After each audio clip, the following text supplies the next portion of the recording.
தமிழகத்தின் பல்வேறு பகுதிகளில் கொலை மற்றும் குற்ற சம்பவங்கள் தொடர்ந்து அதிகரித்து வருகின்றன.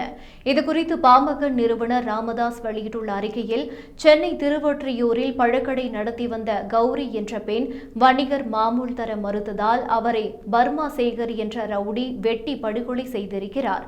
அதை தடுக்க முயன்ற கௌரியின் கணவர் மாரியும் கத்தி குத்துக்கு ஆளாகி மருத்துவமனையில் சேர்க்கப்பட்டுள்ளார். சென்னையில் பட்டப்பகலில் நடந்துள்ள இந்த படுகொலையும் கொலை முயற்சியும் கண்டிக்க அதேபோல் மதுரை மாவட்டம் திருமங்கலம் பேருந்து நிலையத்தில் ஆறுமுகம் என்பவர் நடத்தி வந்த இனிப்பு கடையை திமுகவை சேர்ந்த நகராட்சி உறுப்பினர் காசி பாண்டியன் என்பவர் தலைமையிலான கும்பல் தாக்கி சூறையாடியுள்ளது.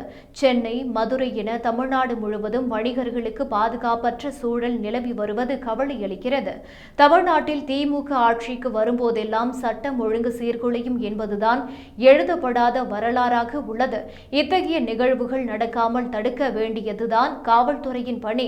ஆனால் காவல்துறை மக்களுக்கு பாதுகாப்பு வழங்குவதை விட திமுகவினர் மற்றும் அவரது கூட்டணி கட்சியினரும் செய்யும் குற்றங்களை மூடி மறைப்பதில்தான் முழு கவனத்தையும் செலுத்தி வருகிறது.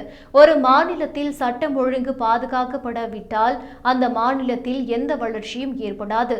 தமிழ்நாட்டையும் அப்படி ஒரு மோசமான நிலைக்கு திமுக அரசு தள்ளிவிடக்கூடாது. தமிழக காவல்துறையை சுதந்திரமாக செயல்பட அனுமதிக்க வேண்டும். அதன் மூலம் தமிழ்நாட்டில் சட்டம் ஒழுங்கு முழுமையாக பாதுகாக்கப்படுவதை உறுதி செய்ய வேண்டும் என்று டாக்டர் ராமதாஸ் வலியுறுத்தியுள்ளார்.